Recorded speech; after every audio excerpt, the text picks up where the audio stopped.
Bienvenidos a 360 grados, una visión global de la noticia, un espacio para debatir sobre todo lo que sucede en Colombia y en el mundo.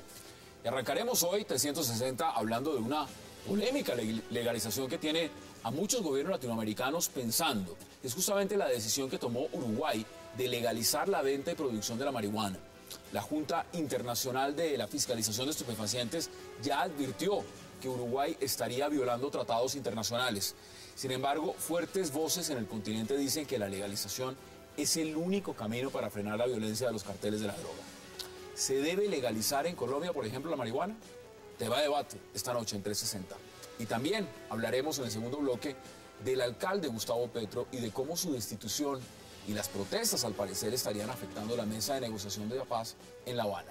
Voceros de las FARC expresaron en un comunicado que encima de los desencuentros ideológicos y políticos que tienen con el alcalde Gustavo Petro, no aceptan la decisión del procurador.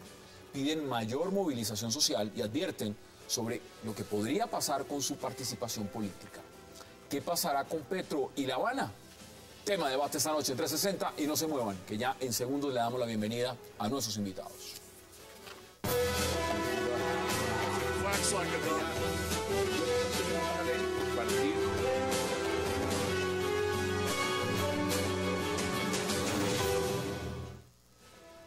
Y qué placer dar la bienvenida esta noche a 360 a Frederic Macé, a César Páez, a Nicolás Botero y a Fabio Umar. Caballeros, qué gusto y qué placer tenerlos esta noche en el programa. Muchas gracias por la invitación, Hassan. Bueno, muy amable. vamos. Toda esta semana hemos hablado de tema muy interno en Colombia y vamos a tener la oportunidad de hablar también de lo que está pasando con el alcalde Gustavo Petro. Pero vámonos a Uruguay.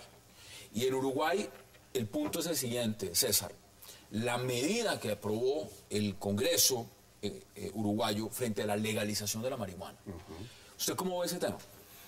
Desde un punto de vista internacional, perdón, es ilegal. Es ilegal. Uruguay firmó y ratificó los tratados en los que expresamente se compromete a no permitir la producción, a no permitir la distribución de drogas. Son drogas que están taxativamente definidas allí. Una de esas, por supuesto, es la marihuana.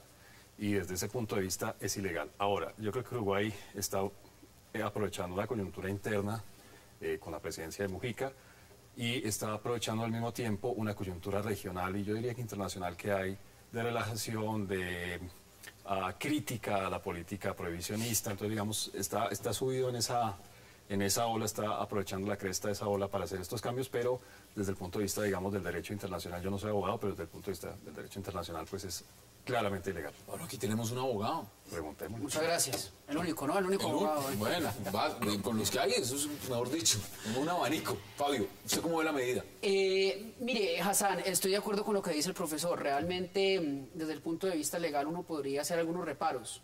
Pero creo que tarde que temprano, probablemente más tarde que temprano, se va a imponer un hecho político en Latinoamérica y en el mundo entero, y es la legalización. Y ese hecho político va a doblegar, va a encapsular y, por supuesto, va a derogar los tratados internacionales que rigen la materia y, por supuesto, las leyes internas que rigen la materia de prohibición, criminalización y penalización de las drogas. En Estados Unidos, algo así como 120 millones de habitantes tienen acceso a la medicina recreativa, a la marihuana recreativa o a la medicina, digamos, con base en el cannabis. Hay estados que ya permiten también lo que sin ningún problema. Entonces, me parece que no podemos ser más papistas que el Papa y tarde que temprano la legalización se va a dar. El punto es, y en eso hay que ser muy claros, es que es un paso planetario, es un paso global y de ninguna manera creo que se pueda hacer en países aislados, en países con muy poco juego político, con escasísimo juego económico. Ese debe ser, digamos, lanzarnos al vacío desde el punto de vista de todo, un consenso de las naciones. Aquí me encontré un artículo sobre el cual quiero que empecemos a mirar también, que habla de los superpoderosos de la política de drogas en Colombia, ¿no? Y en el mundo. Ya vamos a hablar de los nombres y de qué pensarían estos personajes sobre este tema. Ahora, Frederic, bienvenido. ¿Usted cómo lo ve? ¿Ve positiva la medida? Dice, esto es un paso adelante. Realmente sabemos que la política antidrogas fracasó en el mundo. Esto no lo están diciendo el experto, lo están diciendo desde Washington, lo dice el propio Obama. Esto hay que cambiar algunas cosas. ¿Esta medida es lo que se necesita? Yo creo que es un paso interesante, pero yo, al contrario de lo que opina Fabio, yo creo que va a ser más tarde que temprano. O sea, que todo el continente tenga la misma medida, tenga la legalización de la producción y de la venta. Yo creo que no es para mañana. Y el problema precisamente que genera ese tipo de decisión es que no es que sea un problema en sí, sino que como un país adopta una medida y los demás países no lo adoptan de manera simultánea, eso puede generar algunos problemas de tráfico, de consumo de personas, un poco lo que hemos visto en Europa con Holanda. Holanda que sí, y eso generó algunos problemas, no solamente internos, sino también a un nivel poco de más, inmigración. ¿no? Uruguay sería el primer país del mundo, y lo leo textual, convertirse en el primer país que legaliza el cultivo, procesamiento y venta de la marihuana. Eso es un paso gigantesco, eso no es cualquier cosa. ¿Cómo lo ve usted? Pues yo lo veo en parte con los contertulios. Estoy de acuerdo con Frederick, yo creo que es más tarde que temprano.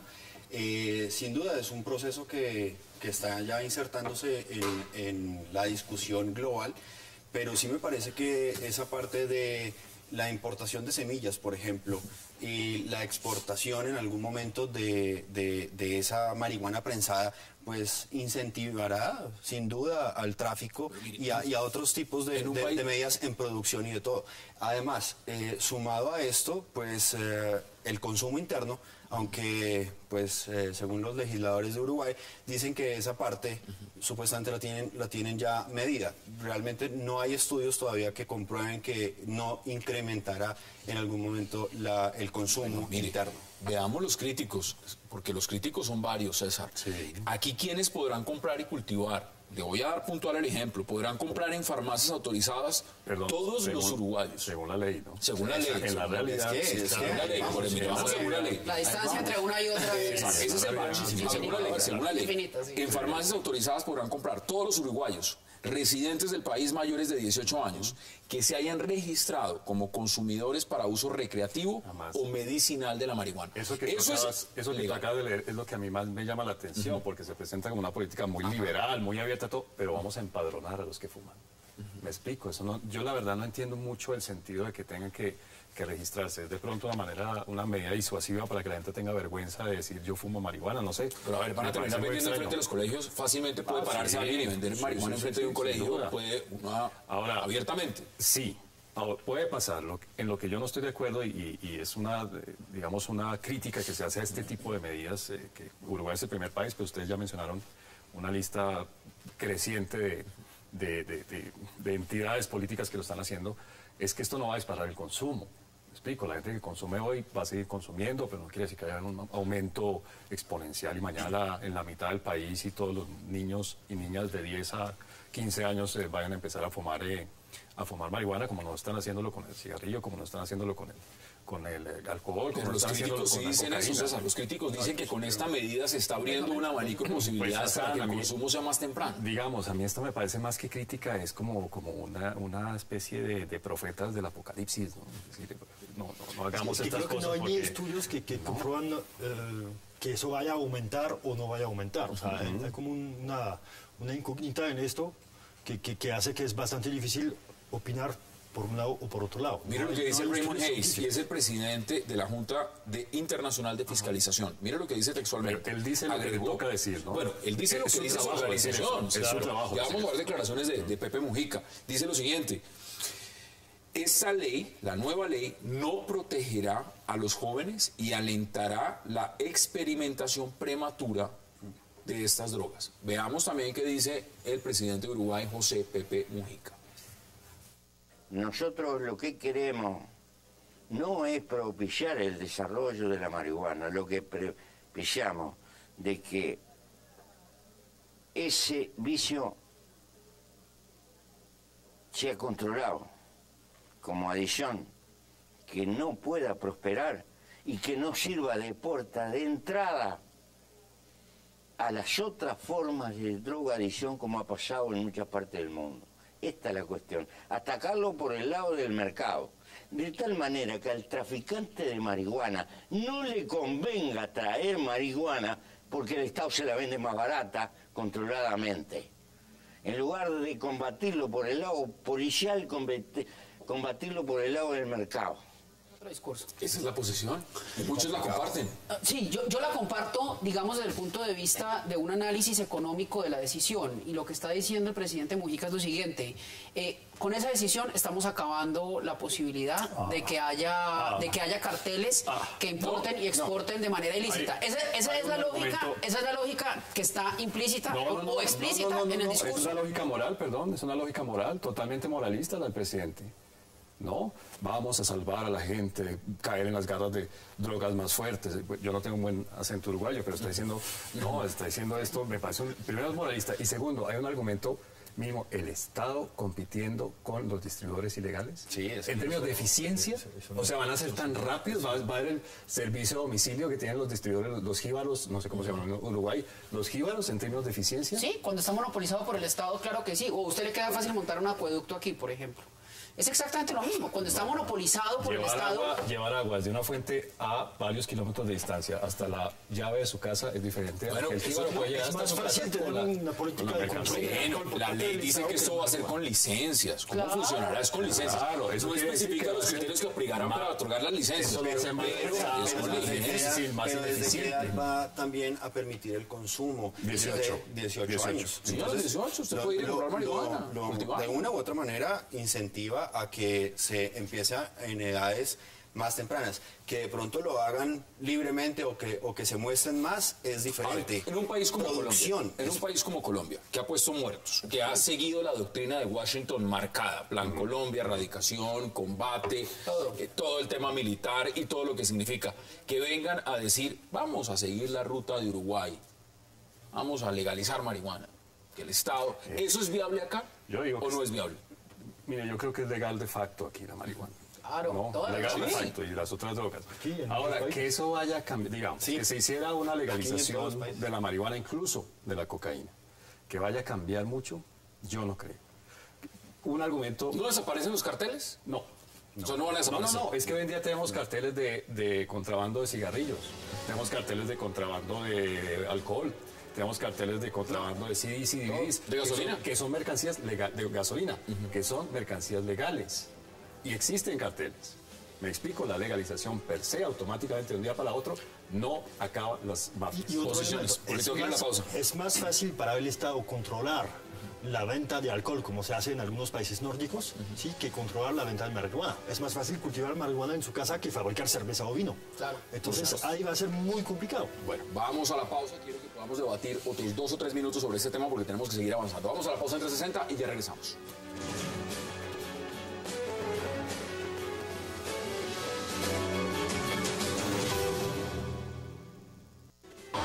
Bueno, hoy es un día histórico, no solo para Uruguay, sino para todo el mundo. Uruguay es el primer país que regula el mercado de marihuana. Hay una apuesta fuerte ahora y las organizaciones sociales van a seguir trabajando para que esto sea eficaz. Pero hoy, por sobre todas las cosas, es un día de fiesta, como lo muestra la gente acá en el Palacio Legislativo. Como usuarios estamos muy contentos por este paso. Dejamos atrás estigma, discriminación, exclusión social y sanitaria. Es un nuevo comienzo de historia, es un nuevo escribir de la historia y por suerte el gobierno nos ha dado esta oportunidad de escucharnos y de hacernos parte de una buena vez por todas, dejando atrás la invisibilización. Regresamos a 360 y vamos a empezar a redondear este tema. Fabio Umar, aquí usted ve la reacción de la gente. En Uruguay están felices y no hay que desconocer que hay mandatarios latinoamericanos que han dicho abiertamente y llevan haciendo un debate prolongado, diciendo el camino es ese, el camino es la legalización. ¿Hacia dónde vamos? ¿Hacia dónde vamos? No, mire, por un buen tiempo nos vamos a quedar donde estamos, especialmente Colombia, con la doctrina prohibicionista, militarista, de represión. Me parece que esa pelea hay que darla a fondo, porque asociado con la venta de drogas, pues normalmente vienen algunas cosas bastante más terroríficas, ¿no? Vienen carteles de bombas, vienen minas quiebrapata, vienen un montón de cosas, pues, que no vale la pena recordar. Pero, tarde que temprano, este tema se va a dar, este tema se va a legalizar. Yo estoy seguro de eso lo veremos nosotros en unos años. ¿Qué dirá el procurador? El procurador me imagino que se opone, como se oponen muchas personas, como se opone mucha gente que incluso es partidaria de abolir el prohibicionismo como doctrina de pensamiento y filosófica. Pero realmente la guerra contra las drogas se perdió. Esa es una realidad y hay que replantearse y ser ingeniosos en soluciones. ¿Qué dice usted y además qué cree usted que dirán desde Washington? Pues sobre todo en un país como Colombia, como México, donde llega mucha ayuda militar y mucho financiamiento es para eso, combate de drogas. El debate que se ha venido dando en México, en Brasil, y que pues se dice que en algún momento se perderá esa lucha prohibicionista y militarista y demás. Yo estoy de acuerdo en parte con el debate, pero también con esa lucha marcada. Yo creo que aquí hay dos fases importantes por las cuales se debe dar el debate. Una, que es, se va a utilizar como método para el manejo de pacientes en fase terminal, o se va a dar una liberalización para el consumo y e incentivarlo en edades tempranas y demás. Eso genera, yo creo que acabaría con parte de la educación y de la niñez. ¿Cuáles son sus conclusiones? Que la legalización es una buena opción, pero no es la panacea. Y yo creo que una medida unilateral, o sea, en un país solo, puede ser una respuesta o puede ayudar a avanzar en un camino hacia una legalización continental, pero eso no va a resolver todos los problemas. Los problemas no son de los carteles, hay otros carteles. El cartel de la marihuana no es el que más amenaza la seguridad del continente. César. Yo creo que estoy de acuerdo con ustedes en el qué, en lo que no estoy de acuerdo es en el cómo, digamos. Yo creo que sí se está dando un debate, sí se está empezando a romper la inercia hacia la dirección de la legalización.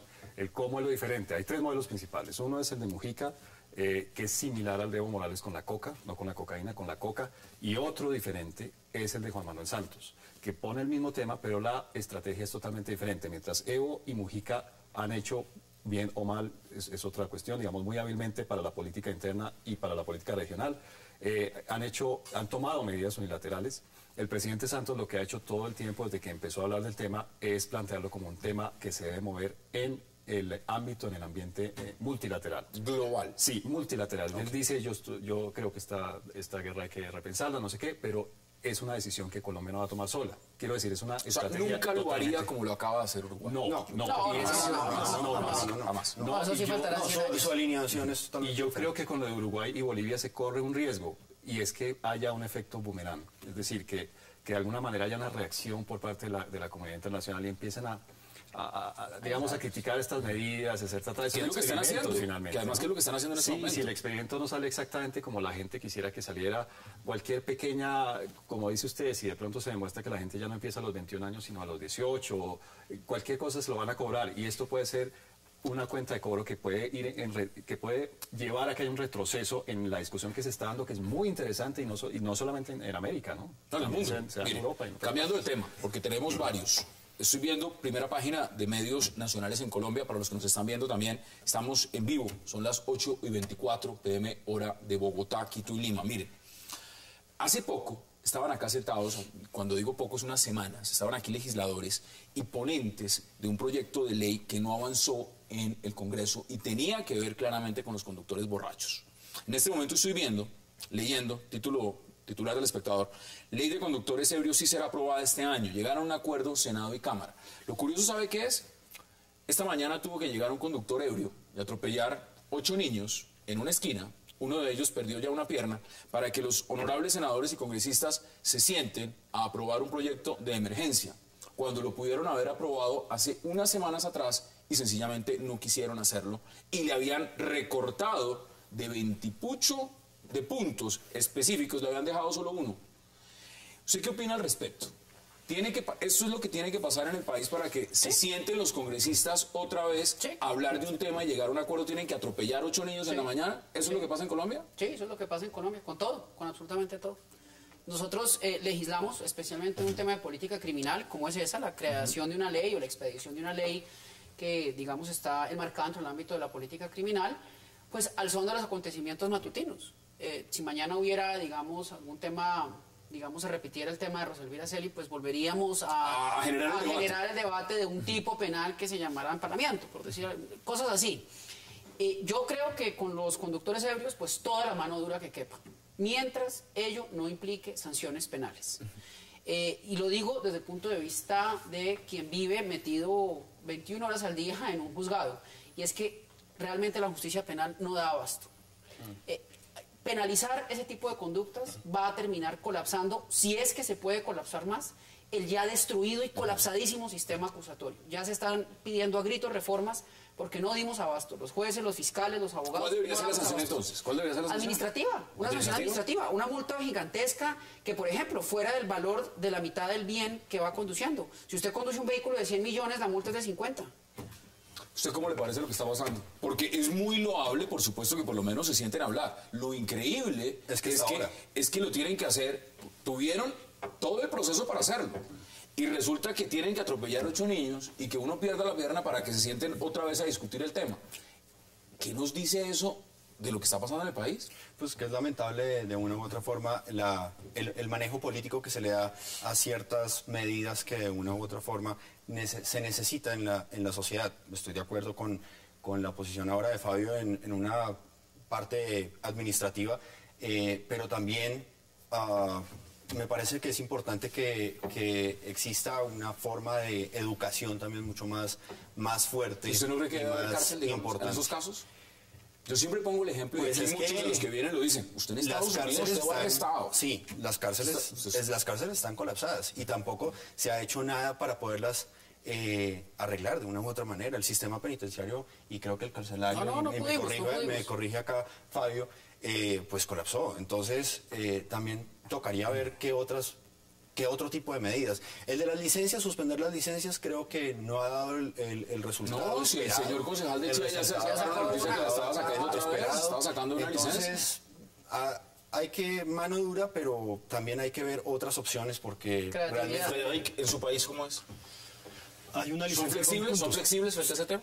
Hay una mezcla, una combinación de sanciones penales y administrativas, y hay una licencia con puntos. Entonces uno maneja con un grado de alcohol elevado, pues le quitan la licencia o le quitan, dependiendo del grado, le quitan algunos puntos, tiene que pagar multa y en algunos casos, obviamente, dependiendo, puede ser que haya una condena penal. ¿Sí? O sea, si usted mata a alguien manejando borracho, es obvio. No, pero acá también, es que eso es obvio. Hoy en día, si usted es borracho, mata a una persona, pues digamos que está en curso en un proceso penal por homicidio o por lesiones personales. Lo que yo me opongo es la criminalización de la mera conducta de manejar embriagado, es decir, crear un delito autónomo que se llamara, por ejemplo, conducción en estado de embriaguez. Eso es lo que yo me opongo, porque es crear un nuevo delito, requiere un mayor número de fiscales. Y si no damos abasto... No tenemos el sistema, no tenemos la capacidad. No, simplemente no podemos. Realmente, si eso pasara, creo que el sistema colapsaría y realmente habría un momento de quiebre. Hay algunos países europeos, por ejemplo en Noruega, no sé si todavía es el caso, pero en Noruega, si usted tiene invitados en su casa, que deja al invitado manejar con grado de alcohol, le pueden condenar a usted mismo. Usted es responsable, no solamente a la persona que maneja borracho, sino a la persona que dejó salir esa persona de su casa borracho. Quedan 2 minutos de ese tema. Deme sus conclusiones también y su punto de vista, César. Yo creo que hoy debe ser de la época navideña o algo así, que lo carga uno esta energía. Que puede ser tan negativo. El problema no es que no es solo que la gente conduzca borracha y mate a otras personas. Ustedes han visto las cifras de gente muerta en accidentes de tránsito en general. Sí, no solamente tomando. Quiero decir, a mi mover, trágicamente, los conductores serios son la punta del iceberg. Son la punta, somos unos animales manejando. Yo no tengo las cifras en la cabeza, pero creo que estamos cercanos a igualar muertes violentas en accidentes de tránsito a muertes, por ejemplo, derivadas del conflicto armado. ¿Me explico? En este país nos estamos matando por manejar mal. Punto. No, imagínese manejar mal y borracho, uno no maneja mal, maneja peor. Pero es que... No, obviamente es más grave, pero lo que quiero decir es que esto no puede ser solamente vamos a reaccionar, vamos a salir al oportunismo legislativo. Es que así lo están haciendo, eso parece oportunismo legislativo. El proyecto estaba presentado y no lo quisieron sacar. Han visto cada puente, cada periodo de vacaciones, cada puente, cada día festivo, uno ve el noticiero y es terrible. Hay 20, 30, 5, 10 muertos. Van dando el mapa de la muerte alrededor del país. Van mostrando en Nariño, en Cauca, en el norte, en Cundinamarca, no sé dónde, un bus con 25 personas se fue a un abismo, una tractomula estrelló a una camioneta que era con 5 o con 7 personas. Quiero decir, el problema no es solamente que estemos manejando borrachos, el problema es que nos estamos matando de la manera más, dentro de todas las maneras estúpidas que tenemos de matarnos en este país, nos estamos matando de la manera más estúpida, que es con los carros. Ahí están las posiciones, vamos a la pausa porque al regreso vamos a hablar, por supuesto, del alcalde Gustavo Petro y el efecto de lo que está pasando con la decisión del procurador en La Habana. Ya regresamos.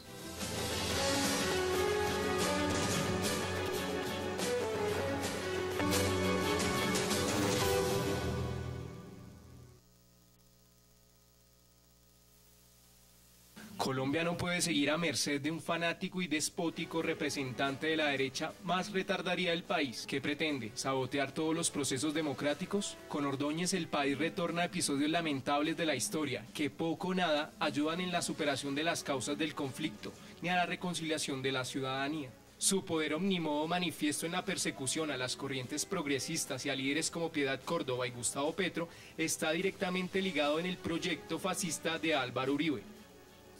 La decisión del ultramontano procurador es otro grave golpe contra el proceso de paz de La Habana, que afecta la confianza y la credibilidad. Desde hace varios años el establecimiento ha insistido hipócritamente en que el éxito de la figura de Petro era la demostración que en Colombia es posible realizar actividad política de izquierda, sin armas. Ayer, de un solo plumazo, Ordóñez nos dio a los alzados en armas una lección sobre lo que para la oligarquía significa la democracia en Colombia y sobre las nulas garantías para ejercer un ejercicio político independiente. Regresamos a 360. Frederic, ¿cómo ve usted lo que está diciendo las FARC? Ahí vimos a partes del comunicado. ¿Realmente esto afecta el proceso en La Habana? ¿Lo que pasó con Gustavo Petro? Bueno, hay varios elementos. Primero, la reacción de las FARC, que puede ser entendible.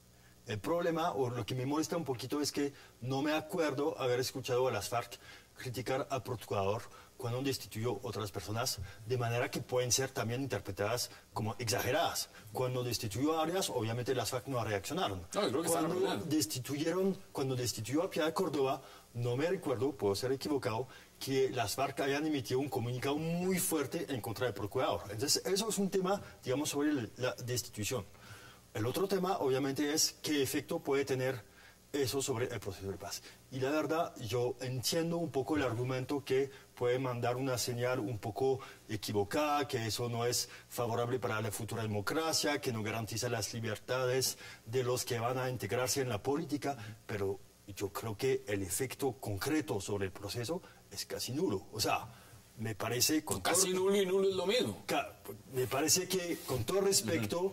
que el hecho de que Petro esté destituido vaya a descarrilar el proceso, no lo creo ni un minuto. Bueno, pero el alcalde Gustavo Petro sí lo ha dicho y le ha dicho al presidente que vamos a ver de qué lado está, si está al lado de la paz o si está del otro lado.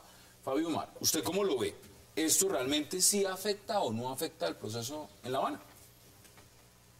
Ahí están las palabras de las FARC. Sí, qué pregunta tan difícil, porque mire, realmente ya yo no sé qué está pasando en La Habana, creo que nadie lo sabe. Y me parece que hay un montón de cosas ocultas ahí, o que por lo menos nos ocultan a los colombianos del común.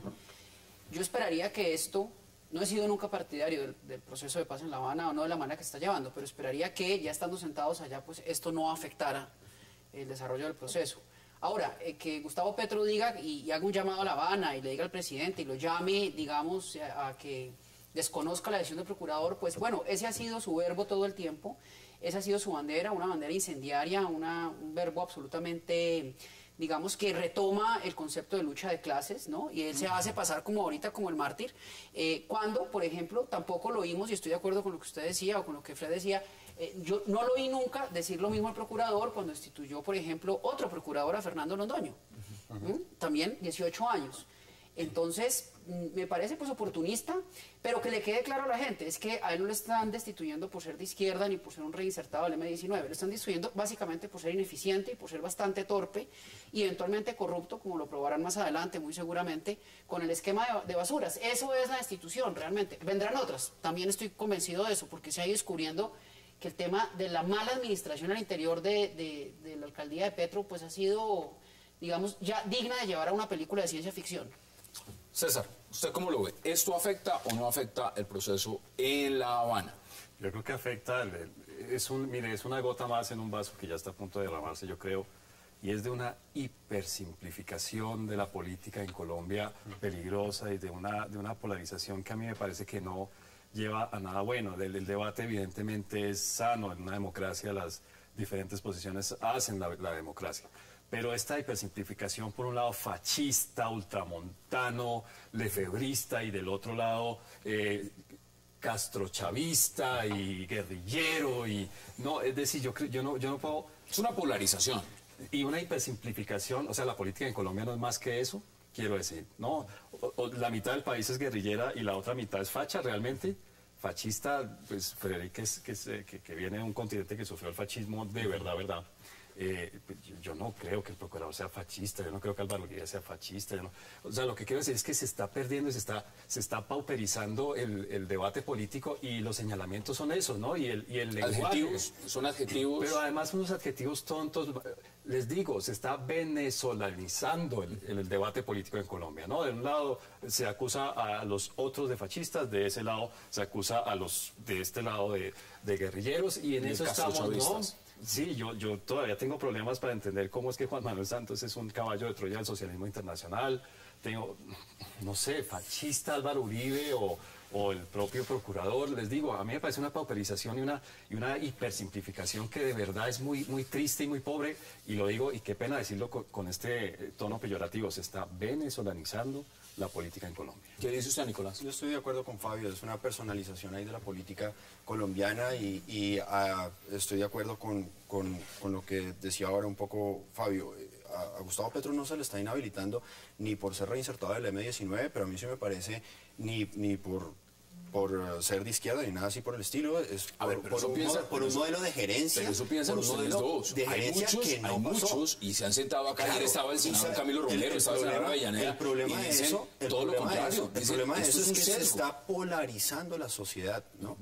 Y si eso llegase a afectar el proceso, que nadie sabe realmente a dónde ha llegado o hasta dónde va a llegar o demás, pues entonces es claro que es una personalización de la política interna. Pues digamos que es razonable que eso pase, es razonable que alguien de izquierda diga que a su contertulio, digamos, o su copartidario lo acaban de expulsar por ser de izquierda. Si a mí mañana, digamos, pues me pasara lo mismo, yo diría, mire, es que hay una clara persecución contra los abogados de Gaza. A ver, pero usted acaba de poner dos nombres, dos ejemplos, y le doy la palabra a Felipe. Andrés Felipe Arias, cuando fue destituido, va a decir que lo destituyeron porque el procurador es fascista. Claro que no. Y la prueba de que el procurador ha sido imparcial, la prueba de que el procurador ha sido imparcial es que si usted mira esa lista tan larga de destituidos, usted no es capaz de encontrar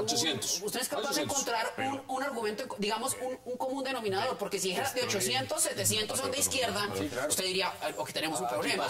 ¿Sí? O si 700 son de izquierda, usted diría que tenemos un lío. Está bien, pero es que el debate, fíjense que ni siquiera aquí, que nos han invitado para eso, hemos hablado del modelo de basuras, hemos hablado de los poderes extralimitados y no... Ese debate lo hemos dado lunes, martes, miércoles, hoy jueves...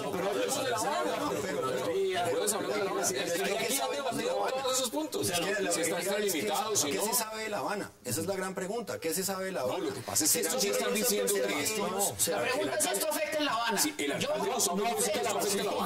Yo no sé si afecta en La Habana. Puede ser que sea una mala señal para la democracia en sí. Puede ser, eso es discutible. Pero que afecte el proceso de La Habana, el proceso como tal, no creo. Yo le quiero decir una cosa. Si la bomba de INSA, creo que se pronuncia. Sí, INSA Cauca. De INSA Cauca, no dañó al proceso de La Habana, es muy difícil que el proceso lo dañara. Mataron a Cano y no dañó el proceso. Sí. O sea, si eso no lo dañó, no lo daña nada. No, pues es decir, si yo soy presidente de un país como Colombia y yo me levanto un fin de semana de mercado y veo que hay no sé cuántos muertos y no sé cuántos heridos en una clarísima violación a todas las normas del derecho internacional y de los convenios de Ginebra y todo, y aún así me mantengo negociando, pues realmente no creo que haya algún fenómeno que pueda dañar lo de La Habana, porque yo me hubiera parado a la mesa inmediatamente.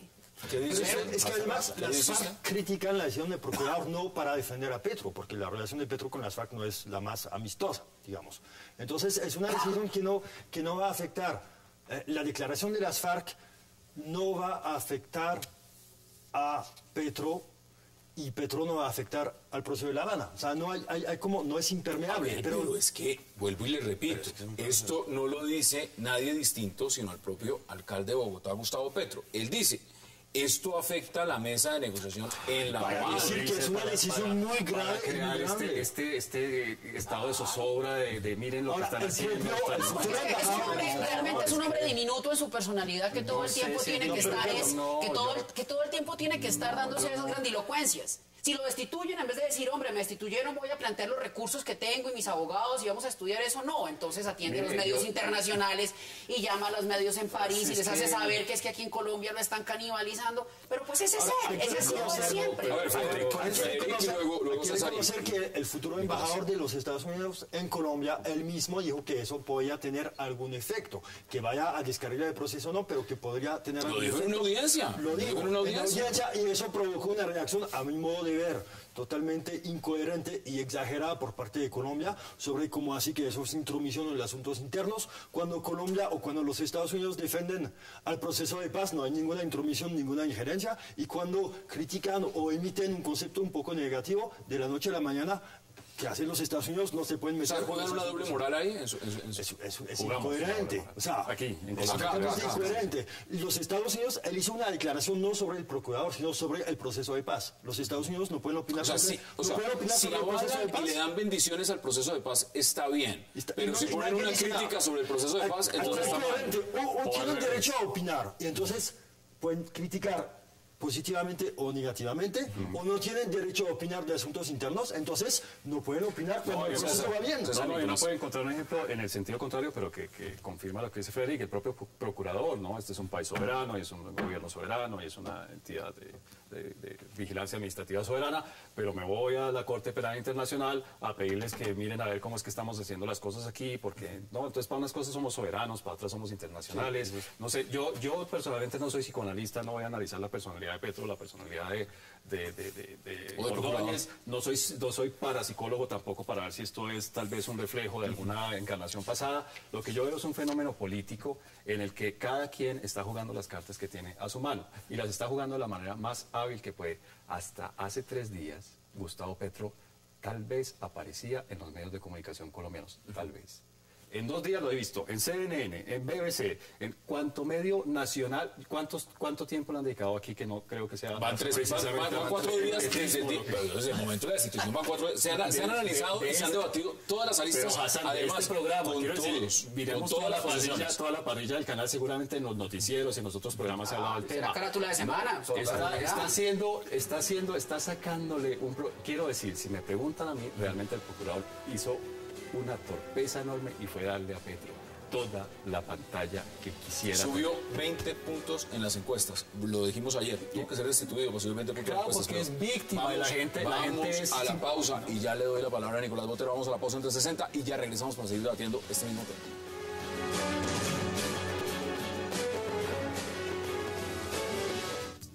Lo natural te nutre más. Toma leche colombiana, una campaña del Fondo Nacional del Ganado, Fedegan.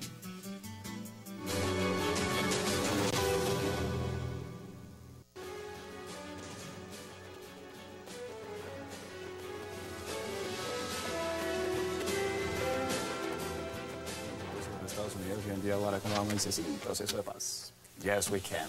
Regresamos a 360 y entramos en la recta final. Nicolás, mire. Claramente, las FARC quieren participación política. Ese es el punto. Ya se negoció. Ahorita entramos al tema de narcotráfico que se está negociando en La Habana. Un poco lento, pero ahí va. En el tema de participación política, evidentemente, las aspiraciones son ocupar cargos públicos. Ir al Congreso, alcaldías, consejos, asambleas, todo lo demás. El argumento es el siguiente. Si alguien que formó parte del M-19 entró a la democracia, se eligió de manera electoral y ganó unas elecciones con un porcentaje mínimo, pero legalmente. Las ganó las elecciones, sí, el alcalde legítimo por votación elegido, sí, popular, el segundo cargo más importante en Colombia. Y lo destituyen. ¿Qué podrán estar pensando los señores de las FARC el día de mañana? Pues, si tienen la opción y se llega a firmar este acuerdo, ¿cómo se podría firmar? Pues a mí esa quizás puede ser la parte que detrás de cámaras hablábamos un poco, y es que si la influencia de lo que pueda llegar a pasar con el alcalde de Bogotá influye en el proceso de paz directamente, pues entonces el proceso de paz va a llegar un momento en el que se va a tener que romper por lo más flaco, ¿no? ¿Y por qué? Porque entonces que las FARC realmente, aunque nosotros no sabemos realmente qué es lo que está pasando en la mesa de diálogo, pues que las FARC realmente nos digan y se comprometan a ver quién va a ser el desminado cuando ellos se reinserten, quién va a desvincular a los niños de la guerra, quién va a van a seguir violando los derechos humanos y el derecho internacional humanitario de la manera que lo hacen. Entonces, eso es lo que realmente, pues creo yo, que el pueblo colombiano está esperando. No creo personalmente que una destitución o una inhabilidad política como la que se dio en este momento, que vuelvo y repito, no es por el partido político, no es por su filiación política o lo que él haga dentro de su política, sino por un esquema de gerencia en eficacia en una ciudad que reclama una gerencia. 15 años de inhabilidad. Sí, hay un problema, porque a mí me choca de alguna manera que una persona pueda ser destituida cuando ha sido elegida, ¿sí? Pero Frederic, también había un movimiento de firmas para poder una revocatoria y que los votantes decidan. A mí me parece un poco raro, ¿sí? Viniendo de Europa, que la ley esté como está. Pues obviamente la respeto, pero yo creo que no es el problema del procurador o de Petro, es el problema que hay una ley que permite eso. Frederic, pero usted lo decía al inicio, hay que cambiar la Constitución. ¿Por qué no se quejaron? ¿Por qué no se quejaban cuando estaban destituyendo a los de centro, a los de derecha, a los de extrema derecha, a los de centro izquierda?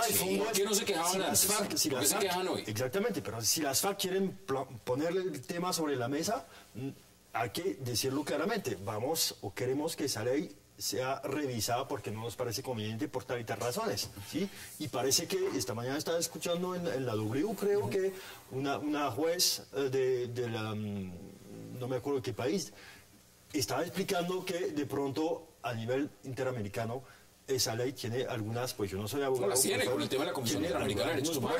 Entonces, y si tiene interamericano, también la tendrá a nivel global en algún momento. Entonces, es que no hay países que tengan ese mecanismo. Es decir, en la mayoría de países no puede un individuo salir y destituir a quien fue electo por voto popular. Pues normalmente eso lo tenemos en Colombia. Normalmente no. Bueno, entonces ahí hay un debate. Esa fue la constitución que se hizo.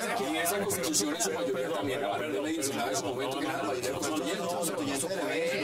Pero yo no soy abogado, no soy constitucionalista, pero hasta donde yo sé, la Constitución del 91 ha sido reformada por lo menos en un 25% de su articulado original. Probablemente, sí. ¿No? Es decir, la Constitución no es esta Constitución estadounidense sagrada a los padres fundadores, a la que se le han hecho 4 enmiendas, no sé cuántas. Es una Constitución a la que una cuarta parte del articulado original se le ha cambiado. No vamos a hablar de los articulitos. Sí, los que han introducido y los que no se han podido. Pero el problema aquí es que se ha cambiado. Se ha cambiado la Constitución cuando se ha visto la necesidad. Pero no en este punto. Pero no en este punto. No, pero sí en otros que son el 25% del articulado original. Entonces hay puntos que no se pueden tocar en la Constitución, en otros que sí. No se puede tocar todo. A nivel interamericano y a nivel internacional, sí miran y somos importantes por la destitución de un alcalde que fue con falta de gerencia, pero entonces no somos importantes y no nos miran a nivel internacional por un proceso de paz de un grupo declarado terrorista. La discusión, no es jurídica la discusión. Usted decía hace un rato, pero qué pena, y esto para contestar una pregunta que hizo Hassan hace un par de minutos. ¿Por qué ahora el gran escándalo? Uno, Petro es muy hábil políticamente. Mucho. Tonto no es. Nadie lo duda. Dos, la sensibilidad de la sociedad o de una buena parte de la sociedad, evidentemente, estamos hablando de los medios de comunicación, etcétera, frente a si Piedad Córdoba era o no era Teodora, frente a Samuel Moreno si era o no era corrupto. Puede ser más laxa, es decir, puede aceptar mucho más fácilmente las decisiones del procurador frente a Andrés Felipe Arias por razones diferentes. Pudo ser mucho más laxa, mucho más, si se quiere, no sé si la palabra, pero cómplice entre unas comillas muy grandes.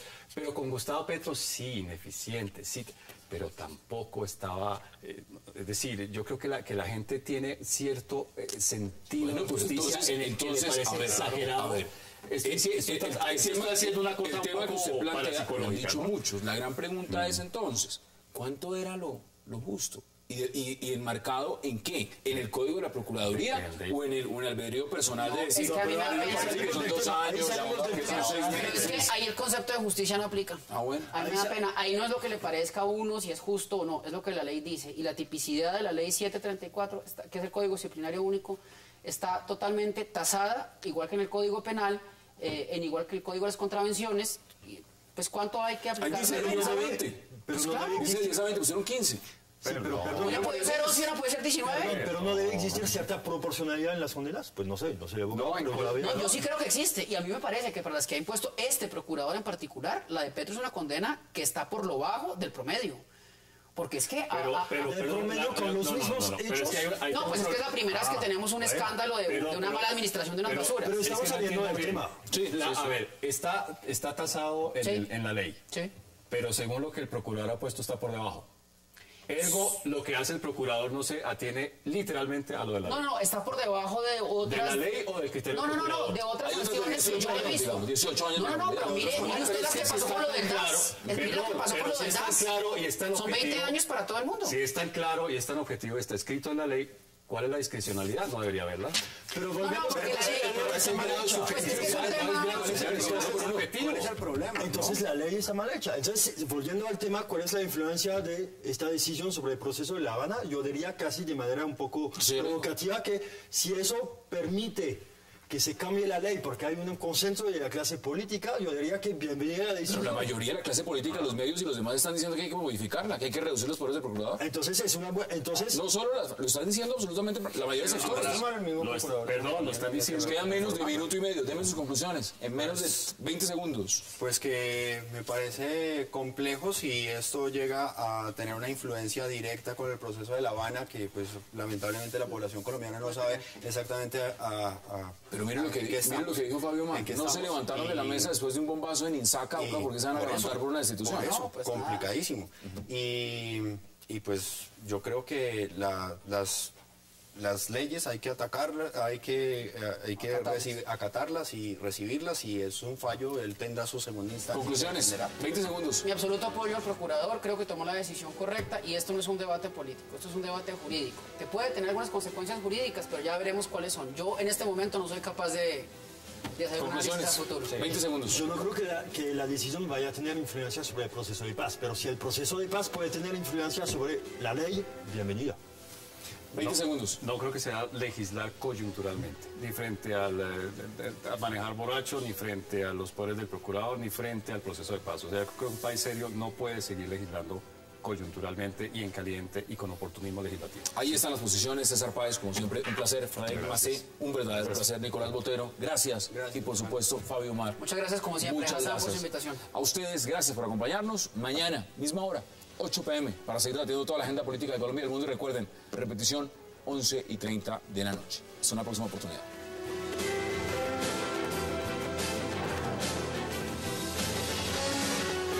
Expreso Bolivariano, vamos por Colombia, presentó 360 grados.